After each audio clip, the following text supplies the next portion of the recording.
на сите.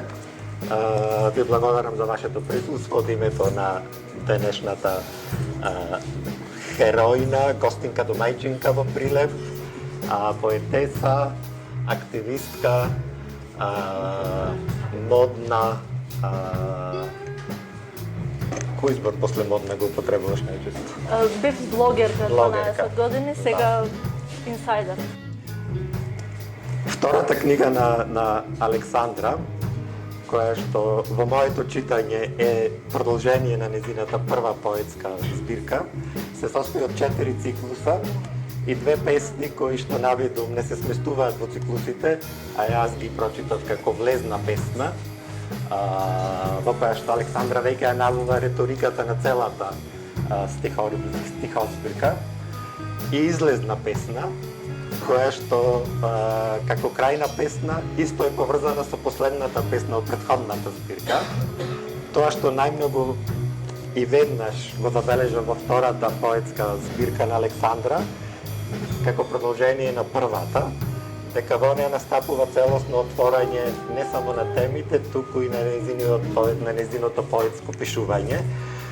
Ако како што вели во еден стих во првата збирка, чинам песната се вика Туѓа песна, и таму пишуваш најмногу боли кога не те познавам, доколку ние како читатели недоволно можеби ја запознавме Нејзе како авторка која созрева во првата стихозбирка, мислам дека во втората стихозбирка тоа веќе на многу јасен и очигледен начин се случува. Песна за неа. Езерско дете со сонце и месечина во очите, кај гледаш? Кај сониш? Кај заспиваш? Дете безгрешно, на 2 извора доено, на 2 колена думкано, на 2 радости делено. Девојко сон на небото гневот што го будиш, со усните надрочени, со очите распоточени, со снагата непорочена. Девојко со чедните 17 лета, што го носиш збивот на езерото, што го кинеш мирот на перото. Ластовице разлетана кон грабливи гнезда, запеа песната на авети и ангели. Одвишке на светот залуден, одветрум навеана неодродена, во името што носиш искони, запеа песната до сон. За вистина поезијата, додека пишуваш, ја гледаш како код, кој што треба да биде одгатнат од читателот, читателката. Дали едноставно го поседуваш ова знаење за кое што јас накратко објаснив, или додека пишуваш истовремено истражуваш и бараш нови зборови и значења во нашиот јазик. Интересно е дека го спомнуваш зборот код.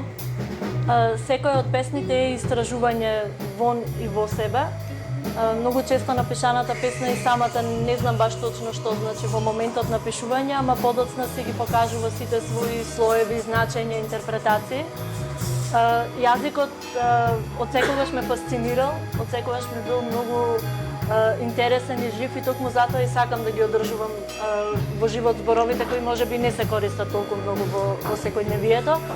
И тоа не се зборови случајно прочитани во речник на архаични зборови или слушнати во некоја народна песна, туку се зборови што сум ги читала екстензивно во моето детство од Блаже Коневски, од Марко Цепенков. Така што ќе нагласам дека моето образование има многу голема улога во тоа каков автор сум јас денес.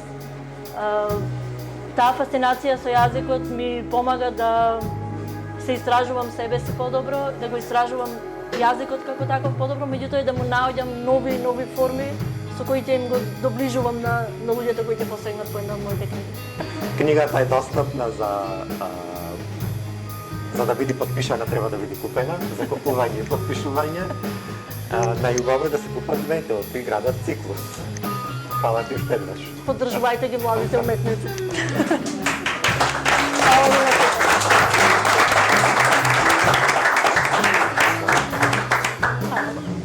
Много знаеш. Да, охо. Да, много. Не време ми се растрепери гласот. Ама тоа